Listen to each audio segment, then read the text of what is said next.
यहाँ basically chapter यहाँ से स्टार्ट होता है ओम्स लॉ से। इससे पहले हमने केवल इसके बारे में थोड़ा बेसिक समझा था कि इलेक्ट्रिसिटी क्या होती है, कैसे फ्लो होती है, सर्किट कैसे बनता है, पोटेंशियल डिफरेंस क्या होता है, इलेक्ट्रॉन फ्लो की वजह से पोटेंशियल डिफरेंस बनता है। तो ये सब अपन पढ़ा था। अब हम बेसिकली चैप्टर के मेन टॉपिक पे आते हैं जिसको बोलते हैं ओम लॉ। अधिकतर क्वेश्चन ओम्स लॉ पे ही पूछे जाते हैं। क्या होता है ओम्स लॉ? जैसे मैंने डेफिनेशन लिखी है, the potential difference V across the end of given metallic wire. एक मेटेलिक वायर है जिसके अंदर क्या है, पोटेंशियल डिफरेंस दिया हुआ कितना V।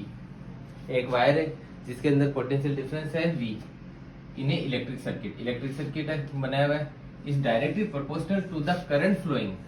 वह जो पोटेंशियल डिफरेंस किसी वायर का है वो किसके डायरेक्टली प्रोपोर्शनल है, करंट फ्लोइंग इन इट। उसके अंदर जो करंट फ्लो हो रहा है उसके डायरेक्टली प्रोपोर्शनल है। ये कब होगा, जब provide its temperature rename same. उसके अंदर जो टेम्परेचर प्रोवाइड किया हुआ है वो सेम होना चाहिए।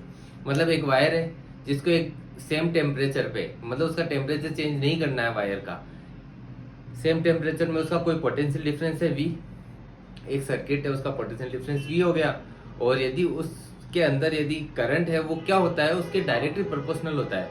पोटेंशियल डिफरेंस जितना ज्यादा होगा करंट भी उतना ज्यादा होगा। यदि हम टेम्परेचर को कांस्टेंट मानते हैं, यदि हम टेम्परेचर में वेरी करेंगे तो कैपेबिलिटी भी वायर की चेंज होती जाएगी। अपन ने देखा था कंडक्टिविटी में प्रभाव पड़ता है टेम्परेचर का। टेम्परेचर जितना ज्यादा होगा कंडक्टिविटी उतनी ही ज्यादा हो जाती है और कम हो जाती है। तो ये किस पे डिपेंड करता है, टेम्परेचर पे। इसलिए हमने क्या किया, टेम्परेचर को कांस्टेंट मान लिया। टेम्परेचर को कांस्टेंट मान लिया तो हम क्या करेंगे, पोटेंशियल डिफरेंस को वेरी करने पे किस में चेंज आएगा, करंट में। पोटेंशियल डिफरेंस डायरेक्टली प्रोपोर्शनल किसके हो गया, करंट के। तो ये हमने लिखा भी है V direct proportional to I। तो हम इसको कैसे लिख सकते हैं, I को इधर ले लिया, V अपॉन I क्या है, कांस्टेंट। कांस्टेंट को हमने एक नया नाम दिया जिसको क्या बोलते हैं, R। तो V इक्वल टू क्या हो गया, IR। इसको हम ऐसे भी लिख सकते हैं, R equal to V upon I। R क्या है, बेसिकली R है एक कांस्टेंट। देखो यहाँ पे लिखा हुआ है, R is a constant of A given metallic wire eight A given temperature and is called, क्या बोलते हैं इसको, रेजिस्टेंस। ठीक है, जो एक मेटेलिक वायर का है ना एक कांस्टेंट होता है, मतलब फिक्स उसका R होता है।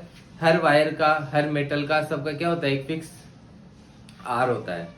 तो इसका भी एक फिक्स R होगा। जो अपन ने वायर लिया है एक गिवन टेम्परेचर पे, उसको हम क्या बोलते हैं, रेजिस्टेंस बोलते हैं।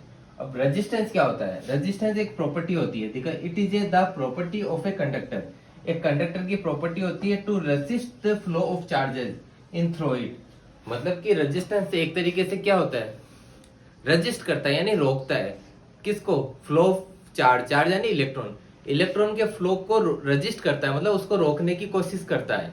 रेजिस्टेंस एक तरीके से ये मान लो कि एक कमरा है, एक हॉल है, उसके अंदर लाखों लोग, मतलब ये मान लो कि एक छोटा कमरा है जिसमें कई लोग ठूस ठूस के भर दिया हमने। उसका गेट क्या है, एक रेजिस्टेंस की तरह काम करेगा। क्योंकि जो वो सब जब बाहर जाना जाएंगे या इलेक्ट्रॉन बाहर निकलना चाहते हैं तो उनको रजिस्ट होगा, मतलब एक छोटे से दरवाजे से निकलना पड़ेगा। तो क्या होगा, एक रेजिस्टेंस की तरह काम कर रहा है। जितना दरवाजा चौड़ा होगा उतना ही वो इजिली निकल पाएंगे, लेकिन दरवाजा जितना छोटा होगा उतना ही क्या होगा, वो रजिस्ट करेगा। मतलब फ्लो को रजिस्ट करता है। इतना समझ लो कि चार्ज का फ्लो रजिस्ट करता है कोई चीज। जो चीज उसको रजिस्ट करती है, उसको रोकती है, उसको हम क्या बोलते हैं, रेजिस्टेंस। रेजिस्टेंस हर वायर का अलग अलग होता है एक टेम्परेचर पे। मतलब कॉपर ले लिया अपने, कॉपर का एक वायर लिया, कॉपर के वायर का एक फिक्स रेजिस्टेंस है। हम टेम्परेचर में वेरी करेंगे तो उस रेजिस्टेंस में भी वेरी आएगा। क्योंकि अपन ने अभी देखा कि करंट है वो फ्लो प्रोपोर्शनल होता है टेम्परेचर के। यदि टेम्परेचर में वेरी हो रहा है तो करंट भी कम ज्यादा होगा। करंट किस पे डिपेंड करता है, इलेक्ट्रॉन पे।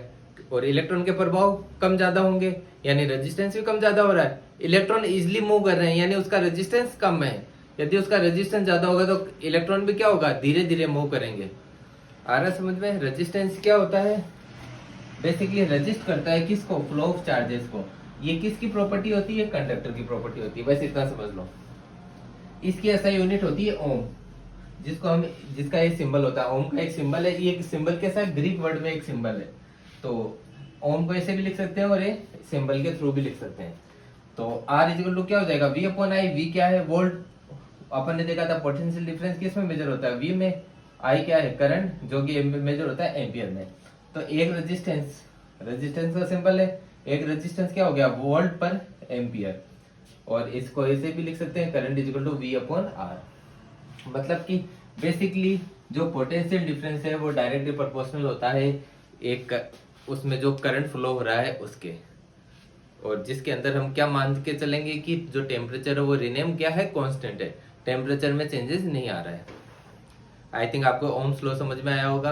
अब हम अगली क्लास में ओम्स लॉ पे रिलेटेड कुछ प्रैक्टिकल है, कुछ न्यूमेरिकल है, वो करेंगे। उसके बाद हम कंटिन्यू करेंगे इस चैप्टर का। आज के लिए बस इतना ही, क्योंकि बैकग्राउंड में बहुत ही ज्यादा डिस्टर्बेंस हो रहा है। हम इस क्लास को आगे कंटिन्यू करते हैं। तब तक के लिए धन्यवाद, मिलते हैं अगली क्लास में।